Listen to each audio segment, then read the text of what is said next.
Welcome back mga ropa, kwentuhan muna tayo. Pag-usapan natin ang pangalawang game ng kupunan ng Gilas Pilipinas dito sa may Doha, Qatar. At ang kalaban nila this time mga ropa ay ang kupunan ng Lebanon. Ngayon mga ropa, ang unang game ng kupunan ng Gilas Pilipinas ay kontra mismo sa kupunan ng Qatar. Panalo sila sa game na yon. At ngayon nga mga ropa, haharapin na nila ang kupunan ng Lebanon. Ngayon mga ropa, dito sa game na to, isa-isahin at himay-himayin natin ang ginamit na diskarte dito ng kupunan ng Gilas Pilipinas at the same time ng kupunan ng Lebanon dito sa game na to. Para sa mga hindi pa nakakapanood ng game mga ropa o hindi pa alam ang resulta ng game, hindi ko muna sasabihin kung sino ang nanalo dito sa game na to. Hayaan na nating isa-isahin at himay-himayin ang mga nangyari dito sa game na to mga ropa. Ngayon ito ang game analysis at breakdown. Pangalawang game ng kupunan ng Gilas Pilipinas dito sa may Doha, Qatar. Gilas Pilipinas versus kupunan ng Lebanon. Simulan na natin to. Okay game. Ngayon mga ropa, dito na tayo magsimula sa pagtatapos ng third quarter. 49-48 ang score dito. Isang puntos ang kalamangan dito ng kupunan ng Lebanon. Dikitan lang ang laban dito mga ropa. Dito na tayo mag-start kasi dikitan nga ang laban dito. Pero actually mga ropa, doon sa may third quarter lumamang pa ang kupunan ng Gilas Pilipinas doon ng 6 to 8 points. Yun nga mga ropa, nakahabol dyan ang kupunan ng Lebanon kaya 49-48 na ang score dito. At sa magkakataon na to mga ropa, si Justin Brownlee may hawak ng bola para sa kupunan ng Gilas Pilipinas. At ang nag-end up dito sa possession na to ng kupunan ng Gilas Pilipinas, turnover para kay Justin Brownlee, bola ng kupunan ng Lebanon. At take note mga ropa, dito sa game na to, nagtala ng tumatagindeng na 19 turnovers ang kupunan ng Gilas Pilipinas. Sobrang daming turnovers noon mga ropa, given na every quarter dito sa game na to, 10 minutes per quarter lamang ang quarter dito sa may Doha International Cup mga ropa. At piruin nyo yun mga ropa, tumatagindeng na 19 turnovers pa ang tinala ng kupunan ng Gilas Pilipinas. Napakadami nun sa 40 minutes na game na to. Masaklap dito para sa kupunan ng Gilas Pilipinas mga ropa, yung turnovers na yan, nakakapitalize yan ang kupunan ng Qatar. At sa pagkakataon na to mga ropa, possession nga dito ng Qatar, atake nila sa depensa ng kupunan ng Gilas Pilipinas, 2 points sa kanilang napundar dito sa penetration sa depensa ng kupunan ng Gilas. Basket is good. Samantala mga ropa, sa kabilang banda naman si Justin Brownlee may hawak ng bola dito, staying aggressive si Justin Brownlee sa may opensa. At take note mga ropa, si JB32 ay nagtala ng tumatigindeng na 21 points together with 11 rebounds dito sa game na to. At sa pagkakataon na to mga ropa, umatake siya sa depensa ng kupunan ng Lebanon. Yun nga lang mga ropa, access denied si Justin Brownlee dito. Buti na lang mga ropa, yung offensive rebound ay napasa kamay dito ni AJ Edu. Easy 2 points para AJ Edu, basket is good. Kaya dito sa pagbubukas ng fourth quarter mga ropa, 51-50 ang score. Lamang dyan ay isang punto sa kupunan ng Lebanon against sa kupunan ng Gilas Pilipinas. At ito mga ropa, pansinin natin dito sa possession ng kupunan ng Lebanon na to. Tignan natin, nagset sila ng high screen dito. High screen action to mga ropa dito sa may 3-pointer. At ang bumabantay dyan mga ropa ay si CJ Perez doon sa may ball handler. Kitang-kita natin dito mga ropa na sa pag-set ng screen na yan ng kupunan ng Lebanon, kuwang-kuwa si CJ Perez sa screen na yan. Tendency outcome nito mga ropa, si AJ Edu nakadrop defense lang doon sa may loob. At ang outcome nito mga ropa, yung player ng kupunan ng Lebanon, open na open dito sa may 3-pointer. Buti na nga lang mga ropa, mintes ang tira dito ng kupunan ng Lebanon. Pero yung play na yan mga ropa, yung nag-set sila ng screen sa may ibabaw at tina-target nila ang depensa ni AJ Edu doon sa may switch. Ginamit na yan ng kupunan ng Qatar kagabi. At gumana yon para sa kupunan ng Qatar. Yun nga lang, di sila nanalo sa game na yon. At dito mga ropa, ginagaya ng kupunan ng Lebanon yung diskarte na yan na ginawa ng Qatar kagabi. Kaya dito ang tendency outcome, naka-open 3-pointer sila dahil sa drop defense na ginagawa ni AJ Edu. Buti na nga lang sa pagkakataon na to mga ropa, mintes ang tira ng kupunan ng Lebanon. Samantala dito naman sa kabila mga ropa, pilit na tira ang pinukol dito ng kupunan ng Gilas Pilipinas. Medyo gipit na sila dyan sa may shot clock, kaya naging ganyan ang resulta ng kanilang tira. Basis not good din para sa kupunan ng Gilas Pilipinas. At ito mga ropa, again dito sa possession ulit ng kupunan ng Lebanon, kitang-kita natin dito, ganung gameplay ulit ang kanilang ginawa. Nag-set na naman sila ng high screen dito at nakuha na dyan yung primary ball defender ng kupunan ng Gilas Pilipinas. Tendency outcome nito mga ropa, si AJ Edu na naman na sumalo doon sa may switch defense. Si AJ Edu nga mga ropa, nakadrop defense dyan para sa kupunan ng Gilas. Kaya ang resulta nito mga ropa, dito sa may mid-range in-up separation na nagawa dyan ng kupunan ng Lebanon.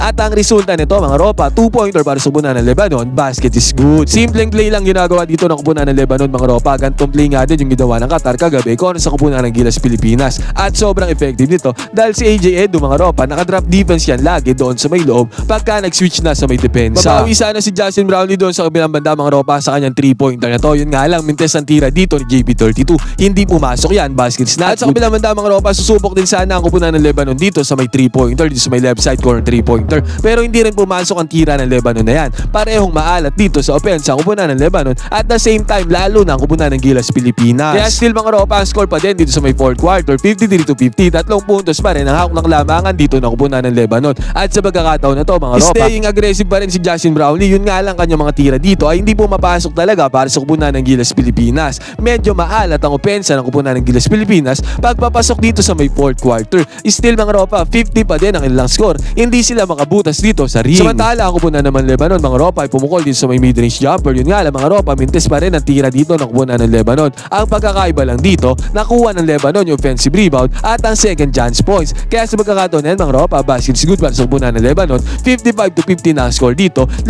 puntos ang hawak na kalamangan ng kupunan ng Lebanon. Dito na nagsimula ang kalbaryo ng kupunan ng Gilas Pilipinas mga ropa. Dito 7 minuto may get ang natitira dito sa may 4th quarter. At ang may hawak ng bola dito mga ropa ay si Kevin Kiambao. At sa pagkakataon na to mga ropa, turnover ang tinala ni Kevin Kiambao. Sabi ko nga sa inyo mga ropa, 19 turnovers ang tinala ng kupunan ng Gilas Pilipinas dito sa game na to. At yun talaga naging major factor kung bakit sila nalamangan dito ng kupunan ng Lebanon. At ang resulta niyan mga ropa, fast break para sa kupunan ng Lebanon, easy 2 points para sa kanila, basket is good. Babawi sana ang kupunan ng Gilas Pilipinas dito mga ropa. Ang gandang move ang ginawa dito ni Dwight Ramos. Yun nga lang mga ropa, nagbintes ang tira dito ni Dwight Ramos, basket is not good. At dahil dyan mga ropa, possession ulit ang kupunan ng Lebanon dito. At sa pagkakataon na to, good penetration pa ang ginawa ng kupunan ng Lebanon sa depensa ng kupunan ng Gilas Pilipinas. Dalawang defenders agad ng kupunan ng Gilas Pilipinas ang na-attract dito na ball handler ng kupunan ng Lebanon. Kaya kick out lang ng bola dito sa may top of the key 3-pointer. Nagbigay naman ng close-out defense yan ng kupunan ng Gilas Pilipinas mga ropa. Yun nga lang, huli na ang lahat. Enough separation, enough space na nagawa dyan ng kupunan ng Lebanon. At ang 3-pointer na yan para sa kupunan ng Lebanon mga ropa ay pumasok para sa kanila, basket is good.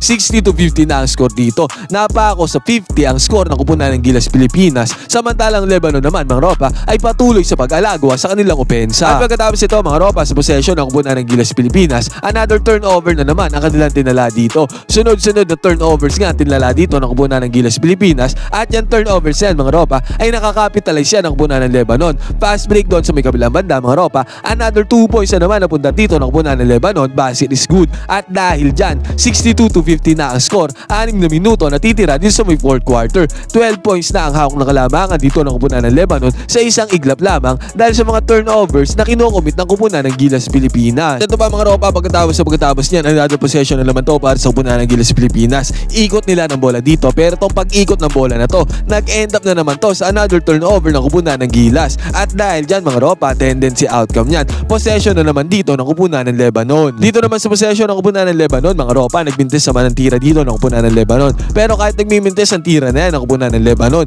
hindi yan nakakatulong dahil nasa kada possession ng kupunan ng Gilas Pilipinas, hindi din naman sila nakakascore. 62-50 nga ang score dito mga ropa at hindi pa dagdag dyan ang oras dito sa may 4th quarter. Nagmintes nga ang tira ng kupunan ng Lebanon doon sa kabilang banda mga ropa. This time si Justin Brownlee naman ay nagbamando ng bola para sa kupunan ng Gilas Pilipinas dito sa may ibabaw. Sinetan siya ng screen dyan ni Junmar Pardo mga ropa. Ginamit naman yan ni Justin Brownlee. Konting espasyo lang kailangan dito ni Justin Brownlee para ipukol ng 3-pointer. Yun nga lang mga ropa, still hindi pumapasok ang tira dito ng kupunan ng Gilas Pilipinas. Bukod sa turnover sa kanilang kinukumit, hindi rin pumapasok ang mga tira dito, kaya sila natambakan ng kupunan ng Lebanon din sa may 4th quarter. At dahil nga mintes ang tira dyan ni GB32 mga ropa, ngayon possession ulit ang kupunan ng Lebanon. Ngayon mga ropa, yung gameplay na ginagawa ng kupunan ng Lebanon, nag-set na naman sila ng screen dito sa may ibabaw. Si Chris Newsome ang primary defender dyan. Ginamit naman yan screen na yan mga ropa. Dahil dyan sa screen na yan mga ropa, nakagawa ng enough separation, enough space dito ang kupunan ng Lebanon. Close out naman si Chris Newsome dyan mga ropa.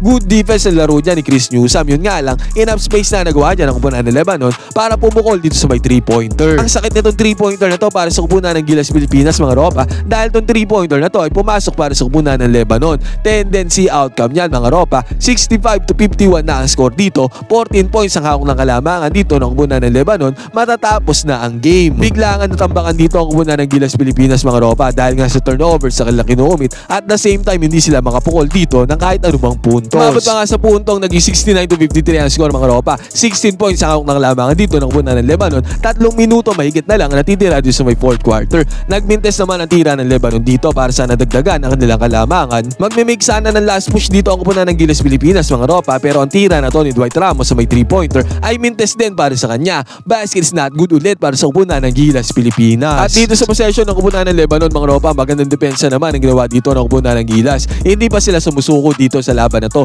Nakakuha sila ng steal dyan. Pero yung steal na yan mga ropa, hindi naman nila nakapitalize yan dahil hindi nga sila makapuntos doon sa sa kanilang ring. Baskets not good ulit para sa kupunan ng Gilas Pilipinas. At ito pa mga ropa, another one, back-to-back steals nga ang ginawa dito ng kupunan ng Gilas Pilipinas. This time si CJ Perez ang tumakbo doon sa may fast break. Pero tong fast break na to ni CJ Perez mga ropa, good defense pa ang ginawa dyan ng kupunan ng Lebanon dahil na-block dyan ang tira ni CJ Perez. Sayang ang tira dyan at fast break ni CJ Perez. Offensive rebound naman mga ropa, napasa kamay dyan ng kupunan ng Gilas Pilipinas. Yun nga lang, another turnover pa ang kinumit dito ni Dwight Ramos. At ang tendency outcome yan mga ropa, possession ulit ng kupunan ng Lebanon. Mindes ang tira ng kupunan ng Lebanon dito sa may 3-pointer. Again mga ropa, ang daming chance sa kupunan ng Gilas Pilipinas para sana makahabol dito sa kupunan ng Lebanon. Ang daming possession na kanila nakukuha dito. Yun nga lang mga ropa, hindi nila talaga nako-convert ang kanilang mga tira.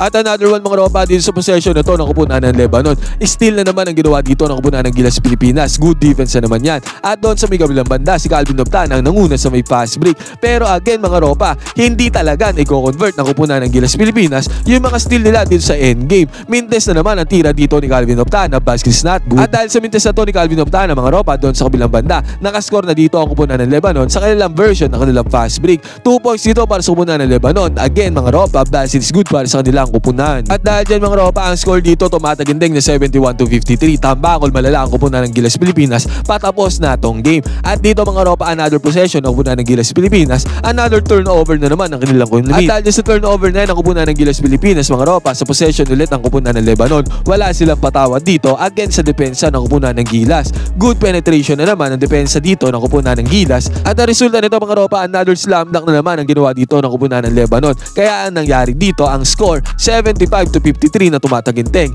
22 points sa kalamangan dito ng kupunan ng Lebanon. Tambakol malala ang kupunan ng Gilas Pilipinas. At eventually mga ropa, nagtapos ang game na to sa score na 75-54. 21 points na naging hawak ng kalamangan dyan ng kupunan ng Lebanon doon sa may endgame. Ngayon mga ropa, ano masasabi nyo dito sa game na to ng kupunan ng Gilas Pilipinas against sa kupunan ng Lebanon? Pangalawang game na nila dito sa may Doha International Cup. At ang kanilang pangatlong game mga ropa ay kono sa kupunan ng Egypt na gaganapin din bukas ng daling araw. Ngayon mga ropa, ano ang inyong opinion dito sa game na to ng kupunan ng Gilas Pilipinas? Turnovers ang naging major factor kung bakit sila natalo dito sa game na to. Pwede kayong mag-comment dyan sa baba ng inyong opinion. Huwag kayong mahiya, magkwentuhan tayo.